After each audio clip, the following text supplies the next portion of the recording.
In the ruins of a defeated empire, something unexpected was born, a fragile democracy called the Weimar Republic. It was modern, daring, and desperate. A republic built on shaky ground in a country that had just lost the most devastating war in its history. It gave women the right to vote, introduced social protections, fostered a golden age of art and film, and fell apart in less than 15 years. Why did it fail? How did Germany go from jazz clubs and Bauhaus to brown shirts and dictatorship? This is the story of how a democratic experiment was crushed not by one moment, but by many. Economic crashes, angry veterans, broken trust, and deep, bitter division. The Weimar Republic didn't just collapse. It was pushed, pulled, and eventually voted into extinction. And in its place, something far darker rose. This is the story of how Germany lost its future by trying to invent a new one too quickly and by turning away too soon. The birth of the Weimar Republic. Germany was not supposed to lose World War I. At least that's what many Germans believed right up until the final days of 1918. After 4 years of trench warfare, gas attacks, and industrial-scale death, the German Empire collapsed. Its Kaiser, Wilhelm II, fled to the Netherlands, and on November 11, 1918, the guns finally fell silent. But not because Germany had been conquered. The war ended with Germany still in control of parts of Belgium and France. Many soldiers returned home shocked that defeat had even occurred. This created the foundation of one of the most damaging lies of the 20th century, the stab-in-the-back myth, the belief that Germany had been betrayed by politicians, not beaten on the battlefield. Into this confusion stepped a new government. With the Kaiser gone, Germany needed a system, fast, and so began the Weimar Republic, named after the city of Weimar, where the new constitution was drafted. The man who first took charge was Friedrich Ebert, leader of the Social Democratic Party, SPD. He wasn't a revolutionary. He was a moderate who wanted to stabilize Germany and prevent civil war. But the country he inherited was already breaking apart. On the left, radical communists inspired by the Russian Revolution called for a Soviet-style Germany. On the right, returning soldiers formed Freikorps, paramilitary groups bitter about defeat, longing for order, and deeply hostile to democracy. Within months, Germany saw street battles in Berlin, Munich, and beyond. In January 1919, the Spartacist uprising, led by Rosa Luxemburg and Karl Liebknecht, tried to seize power. It failed. The government responded by unleashing the Freikorps, who brutally crushed the revolt. Luxemburg and Liebknecht were murdered, shot, and dumped into a canal. This violent birth scarred the new republic. From the beginning, democracy in Germany had enemies on both sides, extremists who saw it as a weak compromise. Still, the new Weimar Constitution was a bold attempt at progress. It granted universal suffrage, including women, the first time in German history. It created a presidency, a chancellor, and a parliamentary system with proportional representation, meaning parties gained seats based on their share of the vote. It included protections for freedom of speech, freedom of religion, and labor rights. But this inclusivity came at a cost. Proportional representation, while fair, allowed even tiny fringe parties into the Reichstag. This created unstable coalitions and made governing difficult. The biggest blow came not from the Constitution, but from Versailles. In June 1919, the Treaty of Versailles was signed. Germany had no choice. It had been shut out of the negotiations. The treaty blamed Germany entirely for the war and demanded the loss of 13% of German territory and all its overseas colonies. Disarmament. The army was limited to 100,000 men. The loss of key industrial regions like the Saar and parts of Upper Silesia. And, most devastating, reparations, eventually totaling 132 billion gold marks, about $442 billion today. The treaty humiliated Germans. Many saw the Republic as traitorous for accepting it. Politicians who signed it were called the November criminals.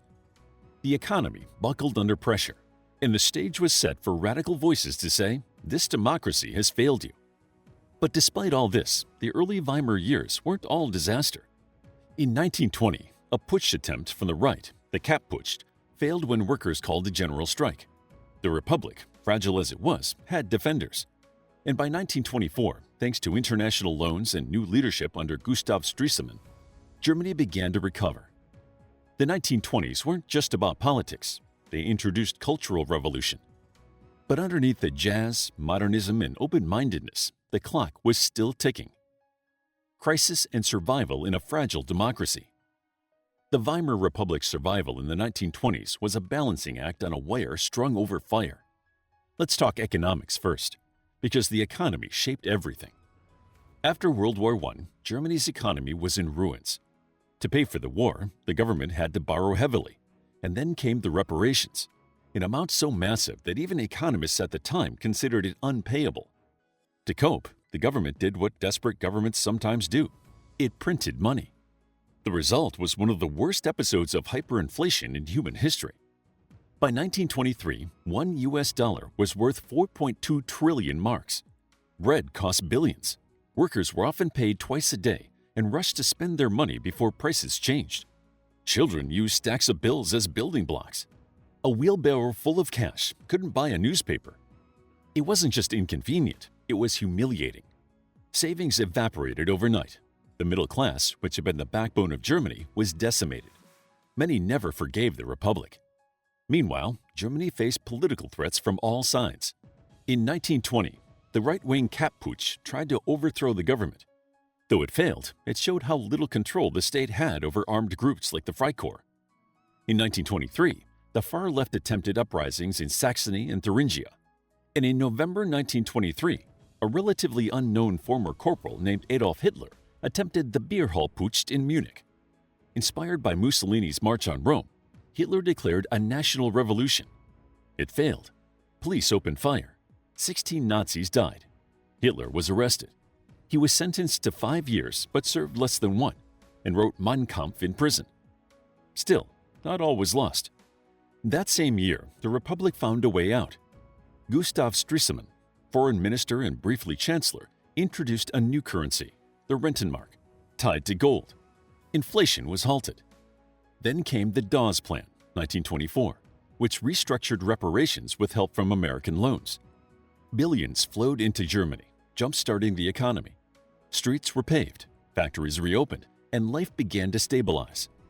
The years from 1924 to 1929 are sometimes called the Golden Twenties. Culturally, Germany flourished. Berlin became a hub of modernism. Jazz, cinema, cabaret, Bauhaus architecture.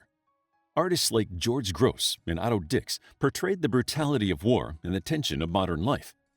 Filmmakers like Fritz Lang released groundbreaking works like Metropolis. Women gained greater freedom, voting, working, and living more independently. The image of the Neue Frau, new woman, challenged traditional gender roles. But these golden years were built on loans. America was the bank, and in 1929, that bank collapsed. The Wall Street crash triggered the Great Depression, and the impact on Germany was immediate. U.S. loans dried up, banks failed, unemployment soared to 6 million by 1932, nearly 30% of the workforce. Once again, the middle class was crushed. People stood in soup lines, they lost homes, and they lost hope. The radical voices returned. The Nazis, who had seemed like a joke in 1923, began gaining traction. So did the Communists. In the 1930 election, the Nazis won 18% of the vote. In 1932, 37%. The Communist Party also surged. The Democratic Center, liberals, socialists, moderates, was being torn apart. The Republic was still breathing, but it was coughing blood. Culture, chaos, and the lost middle. While the Weimar Republic was constantly battling political violence and economic collapse, it was also experiencing one of the most extraordinary cultural explosions in modern history. This contradiction of vibrant creativity set against brutal instability made Weimar Germany a place of wonder, fear, and volatility. Let's step into Berlin in 1928. It's loud, electric, progressive. Cafe lights blink on crowded streets. Women in bobbed haircuts and sleek dresses sip coffee beside revolutionaries with newspapers stuffed under their arms. Cabarets host drag performances, jazz bands, and biting political satire. And in dark corners, veterans with missing limbs beg for spare change as aristocrats drive past in chauffeured cars. This was Weimar, thrilling and tragic, brilliant and broken. In the arts, Germany was leading the world. Expressionist painters like Ernst Ludwig Kirchner used distorted shapes and vivid colors to reflect psychological anguish. Movements like Dadaism and Bauhaus reimagined what design, architecture, and art could be. Bauhaus in particular emphasized clean lines, functionality, and modernism, which would influence global design for decades. Cinema blossomed. Germany produced some of the most iconic silent films of all time, like The Cabinet of Dr. Caligari, 1920, Nosferatu, 1922, and Fritz Lang's Metropolis, 1927. These films weren't just entertainment, they were visual commentaries on fear, technology, alienation, and social unrest. In literature, figures like Thomas Mann, Bertolt Brecht, and Erich Maria Remarque, author of All Quiet on the Western Front, captured the trauma of war and the confusion of the modern world. This cultural renaissance wasn't limited to elites. It was part of a national attempt to reimagine identity. Germany, stripped of empire and monarchy, was trying to decide what it was. And in that process, Berlin became a magnet for outsiders, artists, radicals, exiles, sexual minorities. It became one of the most openly LGBTQ+ cities in the world at the time. The Institute for Sexual Wissenschaft, led by Magnus Hirschfeld, advocated for sexual reform and gender understanding decades ahead of its time. But this openness also made Berlin and Weimar Germany deeply controversial. To many conservative Germans, particularly in rural areas, all of this looked like chaos. Jazz music, feminism, Jewish intellectuals, avant-garde art, it didn't feel like Germany. It felt like something foreign, undignified, or dangerous. The divide between city and countryside became cultural, political, and generational. And that divide became the crack through which extremists entered. The Nazi Party, originally a fringe group, capitalized on fear and nostalgia. They didn't just promise economic recovery, they promised moral clarity, cultural purity, and national greatness. They portrayed Weimar as weak, decadent, and infected with traitors and foreign elements. They blamed the Jews, the communists, the liberal press, and the treaty signers. And millions of Germans, exhausted by inflation, unemployment, and endless coalition governments, started listening. One of the greatest tragedies of Weimar was the fragmentation of the Democratic Center. Parties like the Social Democrats, SPD, the Catholic Center Party, and the Liberal German Democratic Party all supported democracy, but couldn't cooperate effectively. Proportional representation flooded the Reichstag with small parties. Governments rarely lasted a year. Between 1919 and 1933, Germany had 20 different cabinets. By the early 1930s, Germans didn't just distrust politicians, they distrusted democracy itself.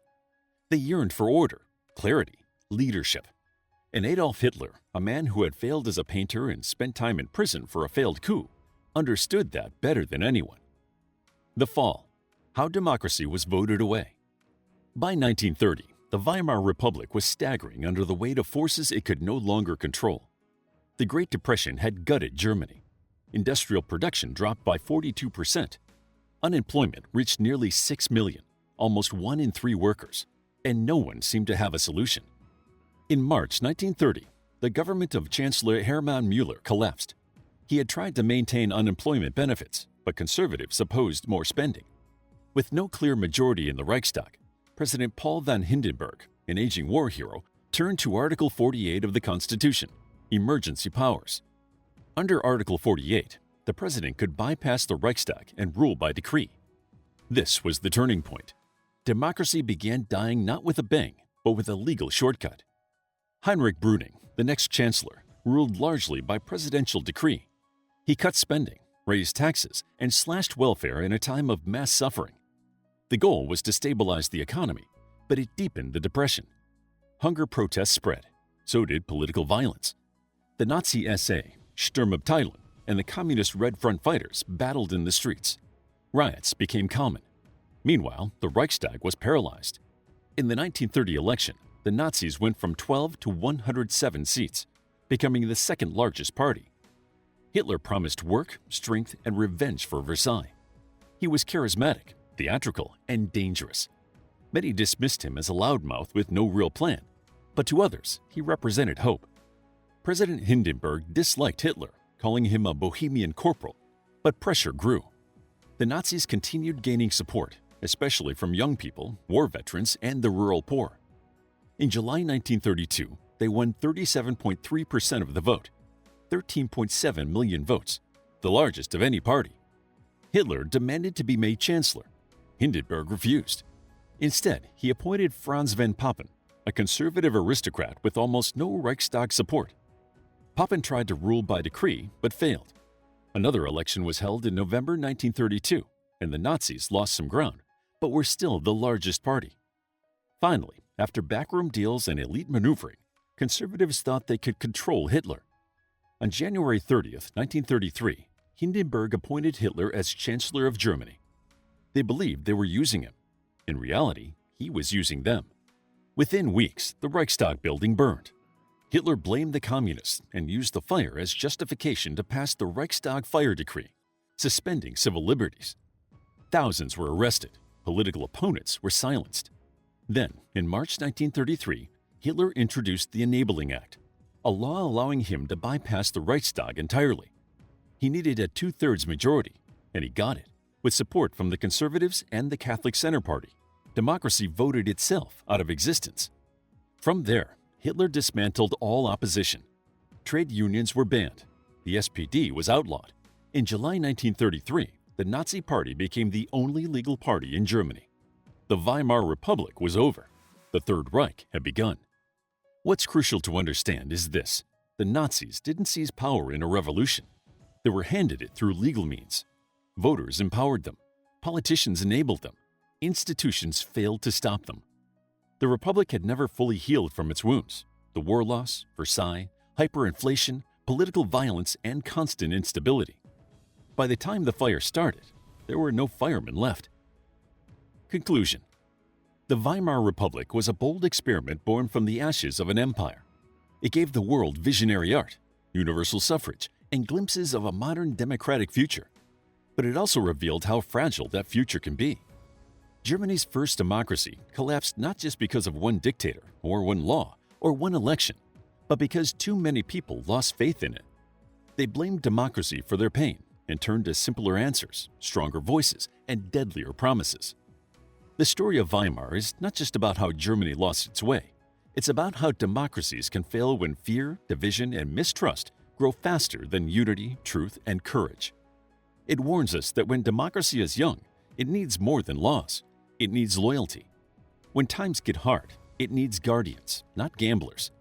Because once it's gone, rebuilding it isn't just difficult, and sometimes it takes a world war. How would you like to get a deeper understanding of history, impress your friends, and predict the future more accurately based on past events? If this sounds like something you might be into, then check out the brand new Captivating History Book Club by clicking the first link in the description. To learn more about the Weimar Republic, check out our book, Weimar Republic, A Captivating Guide to German History between 1919 to 1933 and the Treaty of Versailles. It's available as an ebook, paperback, and audiobook. If you found the video captivating, please hit the like button and subscribe for more videos like this.